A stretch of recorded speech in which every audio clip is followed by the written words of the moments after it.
Salut les sportifs, j'espère que vous vous portez bien. Qu'il fasse beau, qu'il fasse gris, qu'il fasse chaud, qu'il fasse froid. Le sport doit être là.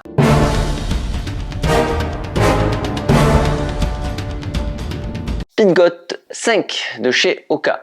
On va voir donc l'emblématique chaussure de chez Hoka qui fait des heureux depuis de nombreuses années. J'arrive un peu tard dans ce test parce que je l'ai testé. Concrètement, il y avait aussi un peu des petits problèmes de stock pour pouvoir l'avoir.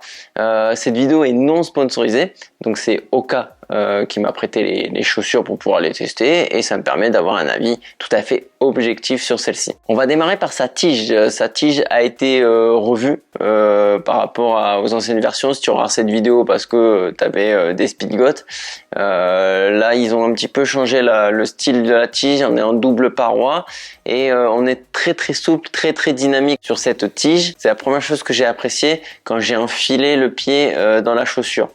En parlant d'enfiler le pied, je l'ai pris en 42 2/3, donc c'est ma pointure de sport, pas de problème sur ce sujet-là. Place au niveau du pied, au niveau de la toe box, relative, c'est pas non plus une chaussure extra large. Il y a eu des critiques sur certains, ils avaient une sensation de pied serré sur les anciennes Speedgoat. Moi, je l'avais pas, en tout cas, je l'ai pas sur cette Speedgoat 5. Si tu apprécies cette analyse, oublie pas de mettre un pouce bleu, de t'abonner à ma chaîne et d'activer les notifications. Continue autour de cette chaussure. Le pare-pierre visuellement il est un peu petit. On pourrait se poser des questions sur le fait qu'il va bien protéger ou pas les doigts de pied. Moi j'ai pas eu de problème particulier, il a bien fonctionné. J'ai pas les doigts de pied qui tapent dedans. Les pierres j'en ai eu beaucoup ces derniers temps, donc non, il fait vraiment bien son boulot et surtout gros détail, il se décolle pas. Ouais, parce que si tu te souviens de ma vidéo juste ici là sur les inhales, il y avait des petits problèmes de décollement de celui-ci qui donnait pas envie pour l'avenir de la chaussure en tout cas. Je remonte sur la chaussure, donc le lacet lui est tout à fait classique. Par contre, il se règle au millimètre. Les œillets sont très bien placés. Si tu aimes avoir le pied très serré, ça fonctionne. Tu peux relâcher. Il y a la languette en dessous qui fait aussi le boulot de tout ça. La languette est très fine et semi-emprise, donc elle prend bien la cheville. Franchement, la languette, elle est vraiment été très bien élaborée. J'ai apprécié cette languette qui n'a absolument pas bougé pendant des centaines de kilomètres. On continue donc sur le col de la chaussure. À l'arrière, la spécificité maintenant de la Speedgoat, c'est ce fameux col à l'arrière qui remonte un peu, qui lui donne un style dynamique visuellement. En tout cas, il n'y a pas que le style, c'est qu'à l'utilisation au quotidien, c'est super pratique. Parce qu'en fait, pour enfiler la chaussure, ça s'enfile absolument tout seul, ça te permet de la prendre en main. Je trouve ça même plus pratique qu'une petite languette où tu mets le doigt. Là, ils ont bien réfléchi le truc et j'espère que toutes les autres marques vont faire la même chose parce que vraiment c'est bien. On redescend sur la chaussure un petit peu, la semelle intermédiaire qui est en SMEVA, SMEVA. Enfin bref, la technologie de chez Hoka, la Speedgoat. On a tendance à mettre le pied dedans et une sensation de charentaise. Très confortable. On a gardé cette entité, mais on s'écrase plus dans la chaussure. Voilà, donc la semelle intermédiaire, elle est un petit peu plus, je dirais, moins molle. Voilà, le bon mot. Elle est moins molle et du coup, ça rend une dynamique plus intéressante avec un rocker prononcé. Hein, c'est quand même l'entité de chez Hoka au départ. Hein, c'est eux qui ont inventé un petit peu tout ce style et voilà, l'entité même de la Speedgoat est toujours là. La chaussure est bien plus dynamique, elle s'écrase beaucoup moins, mais tout en gardant un gros confort. La semelle extérieure, c'est un grip en Vibram, rien à dire, c'est bien, ça fonctionne, ça accroche.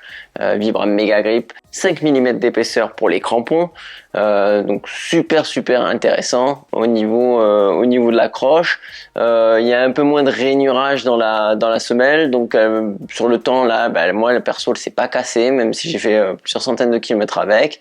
L'usure au centre de la chaussure avec la mousse, un petit peu, hein, forcément. Je vais te montrer ça immédiatement puisque je l'ai sous la main.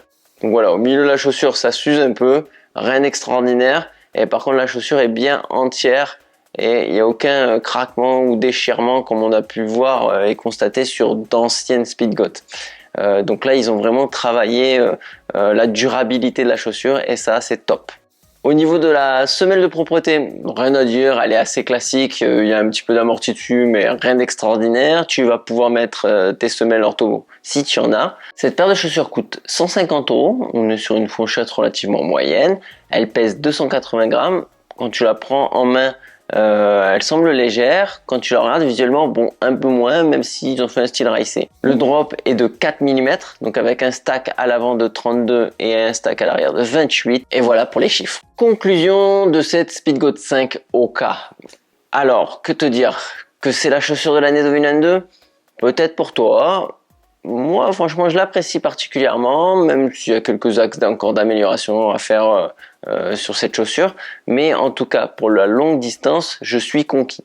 Elle est confortable, elle est dynamique, elle a un rapport qualité-prix plutôt très bon pour ces derniers mois où il y a eu les prix ont tendance à flamber. Elle est évidemment idéale pour l'ultra trail. Les courtes distances, bon, ça va faire le taf, mais bon, ça commence à être assez massif comme chaussure pour faire du court. Et si tu regardes pour la course à obstacles, là je te la déconseille parce que oui, elle est solide, j'ai fait plusieurs centaines de kilomètres avec, mais j'irai pas m'amuser à y frotter une corde dessus parce que elle est quand même relativement avec des matériaux légers, des crampons rainurés, donc je pense que tu vas lui mettre à la misère si tu la mets sur une course à obstacles. Si tu as des questions au sujet de cette Speedgoat 5 ou si tu veux en débattre, ça se passe en commentaire. Je te dis bonbon et saucisson, sportez-vous bien surtout. Bye.